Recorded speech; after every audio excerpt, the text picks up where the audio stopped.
campanha para a manutenção do nosso grupo. Participe acessando nosso site.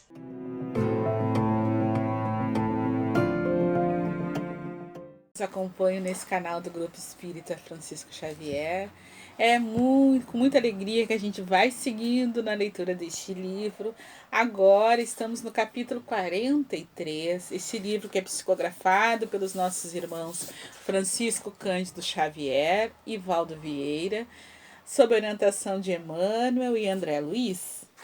E este capítulo 43 tem o título Engano ante os Espíritos. Trazem para a reflexão do Livro dos Médiuns a questão 286. E aqui então eu já deixei marcadinha esta questão. Está no capítulo 26. E o título desse capítulo é Das perguntas que se podem fazer aos espíritos. E aqui, então, eles trazem uma lista de perguntas sobre os assuntos, né? As perguntas que se podem fazer. Eu vou citar essas perguntas rapidamente, porque essa questão aqui é bem extensa. Vamos lá. Pode-se perguntar, né? Perguntas simpáticas ou antipáticas aos espíritos, perguntas sobre o futuro, sobre as existências passadas e vindouras, sobre interesses morais e materiais, sobre a sorte dos espíritos, sobre a saúde, sobre as invenções e descobertas, sobre os tesouros ocultos, sobre outros mundos. E aí então, essa questão 286 faz algumas observações preliminares sobre esses tipos de perguntas. Então vamos ver o que eles nos trazem. Nunca será excessiva a importância que se dê à maneira de formular as perguntas e, ainda mais, a natureza das perguntas. Duas coisas se devem considerar nas que se dirigem aos espíritos: a forma e o fundo. Pelo que toca à forma, devem ser redigidas com clareza e precisão, evitando as questões complexas. Mas outro ponto há não menos importante: a ordem que deve presidir a disposição das perguntas. Quando um assunto reclama uma série delas, é essencial que se encadeie com método, de modo a decorrerem naturalmente umas das outras. Os espíritos, nesse caso, respondem muito mais facilmente e mais claramente do que quando elas se sucedem no acaso, passando sem transição de um assunto para o outro. Esta é a razão porque é sempre muito conveniente prepará-las de antemão, salvo o direito de, durante a sessão, intercalar as que as circunstâncias tornem necessárias. Além de que, a redação será sempre, quando feita prévia, e sempre melhor, né? Será melhor quando feita prévia e descansadamente. Quer dizer, a formulação dessa pergunta será muito melhor, né? Espécie de evocação antecipada. Aqui pode o espírito ter assistido e que o dispõe a responder. É de notar-se que muito frequentemente o espírito responde por antecipação a algumas perguntas, o que prova que já as conhecia. O fundo da questão exige atenção ainda mais séria, porque é muitas vezes a natureza da pergunta que prova uma resposta exata ou falsa. Algumas há a que os espíritos não podem ou não devem responder, por motivos que desconhecemos. Será, pois, inútil insistir. Porém, O que, sobretudo, se deve evitar são as perguntas feitas com o fim de lhes pôr à prova a perspicácia. Quando uma coisa existe, dizem, eles a devem saber. Ora, precisamente porque conheceis a coisa, ou porque tendes os meios de verificá-la, é que eles não se dão ao trabalho de responder. Essa pergunta os afasta e nada se obtém de satisfatório. Não temos todos os dias exemplos disso entre nós, criaturas humanas? Homens superiores, conscientes do seu valor, gostariam de responder a todas as perguntas tolas que objetivassem submetê-los a um exame como se foram estudantes? O objetivo de fazer-se de tal ou tal pessoa um adepto não constitui para os espíritos motivo de atenderem a uma vã curiosidade. Eles sabem que a convicção virá, cedo ou tarde, e os meios que empregam para produzi-la nem sempre são os que supomos melhores. Imaginai um homem grave, ocupado com coisas inúteis e sérias, incessantemente importunado pelas perguntas pueris de uma criança, e tereis ideia do que devem pensar os espíritos superiores de todas as futilidades que se lhes perguntam. Não se segue daí que os espíritos não possam obter úteis esclarecimentos e, sobretudo, bons conselhos. Eles possuem que dos espíritos não se possam obter úteis esclarecimentos e, sobretudo, bons conselhos. Eles, porém, respondem mais ou menos bem conforme os conhecimentos que possuem, o interesse que nos têm, a afeição que nos dedicam e, finalmente, o fim a que nos propomos e a utilidade que vejo no que lhes pedimos. Se, entretanto, os inquirimos unicamente porque os julgamos mais capazes do que outros de nos esclarecerem melhor sobre as coisas deste mundo, claro é que não nos poderão dispensar grande simpatia.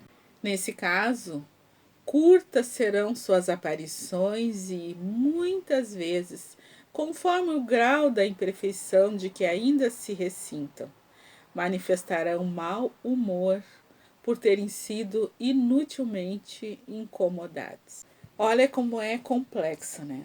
E essa forma de estabelecer essa comunicação através das perguntas aos espíritos fica bem exemplificado pelo próprio Allan Kardec, na maneira como ele vai fazendo as perguntas ali, nesse livro dos médiuns, né, que tem muitas, são perguntas e respostas, mas também, sobretudo, no livro dos espíritos, onde ele tem mais de 1000 perguntas ali, e aí a gente vai vendo que ele começa e vai aprofundando, começa fazendo uma pergunta simples e vai aprofundando, ampliando o tema, realmente.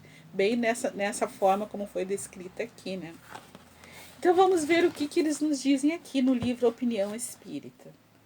Julgar que todos os espíritos benevolentes que se comunicam na Terra são instrumentos imaculados, desencarnação é vida em outra face.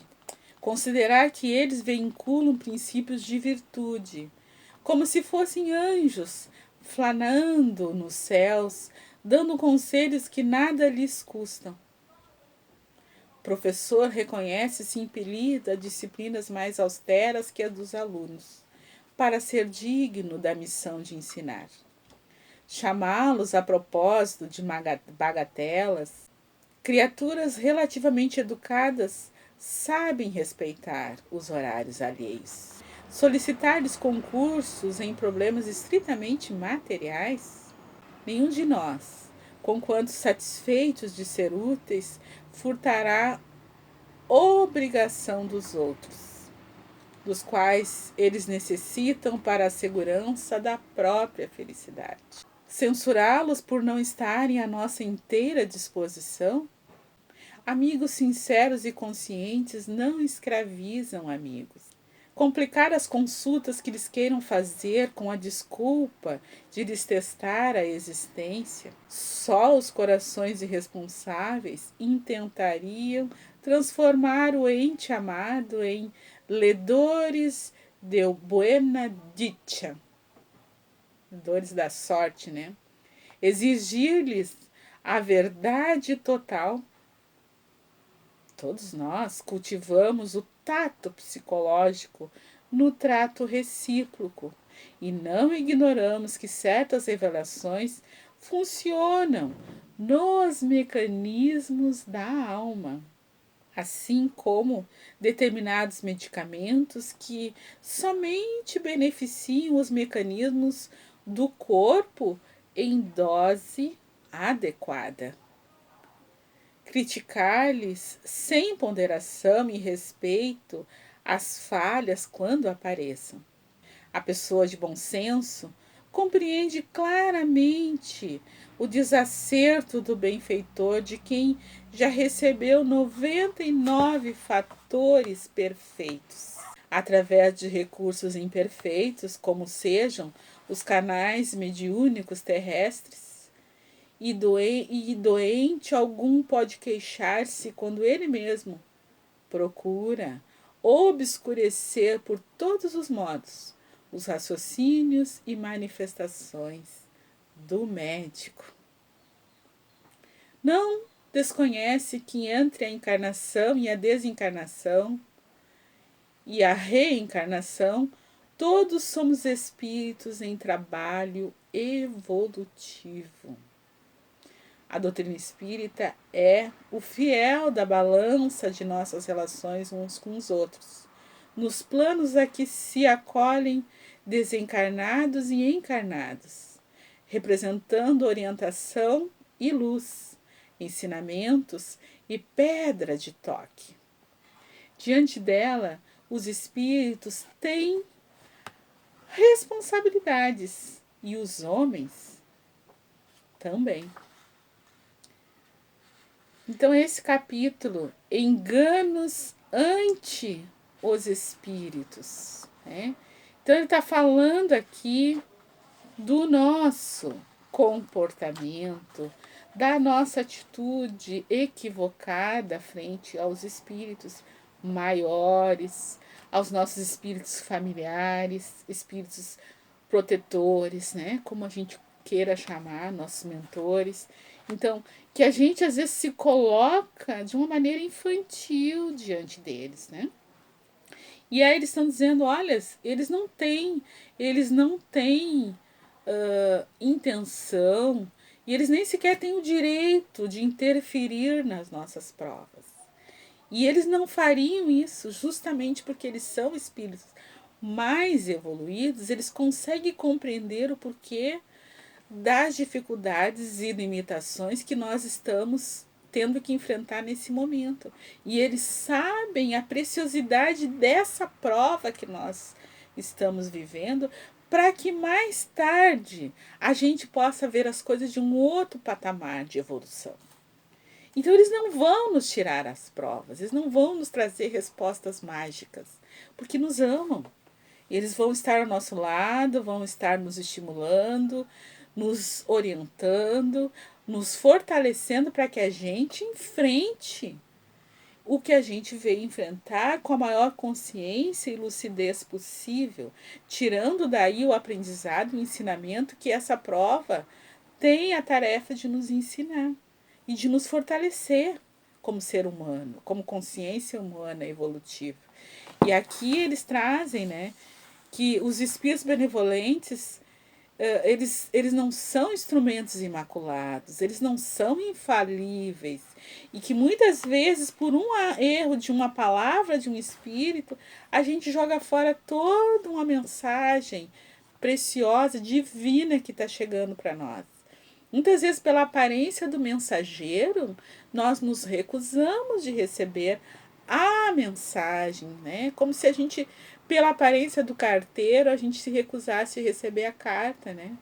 Então, a gente tem que perceber analisar, né? À luz do evangelho, à luz dos valores morais, do homem de bem, o que está dito sobre o homem de bem, para a gente ver qual é a proposta do Cristo, para a gente ver o que essa mensagem traz, se essa mensagem que chega está em sintonia com a vontade do Cristo. E ele está dizendo que muitas vezes a resposta não é dita verbalmente para nós. A resposta vem dentro do nosso coração, através do nosso própria intuição é que eles respondem. As perguntas que às vezes a gente faz em voz alta são respondidas na nossa intuição. Às vezes a gente acorda num sonho, e ali tem uma orientação. Nós precisamos estar atentos. Eles não estão aqui para fazer a nossa parte. A nossa parte, pela nossa evolução, nós teremos que fazer, né? E eles vinculam os princípios da virtude como se fossem anjos. Não, eles não fazem isso, né? Eles podem dar conselhos, mas eles não vão interferir. E eles se trabalham, são disciplinados, né? Então eles sabem muito bem como ajudar, como se aproximar, quando se manter distâncias, né? Então chamá-los por qualquer bobagem é um desrespeito. Em resumo, o que está escrito aqui é que nós devemos nos dirigir a eles, pedindo ajuda através das preces, das orações, pedir orientação, inspiração, mas respeitando. E respeitá-los significa assumir a nossa parte do nosso trabalho de evolução, fazer a nossa parte, nossa boa parte. E aí sim, aí nós podemos pedir ajuda, que aquilo que está além da nossa força, eles vão nos ajudar sempre, sempre. Então, essa relação com a espiritualidade tem que ser de respeito, de valorização, né? Entender que eles estão trabalhando, querem sim nos ajudar, mas não vão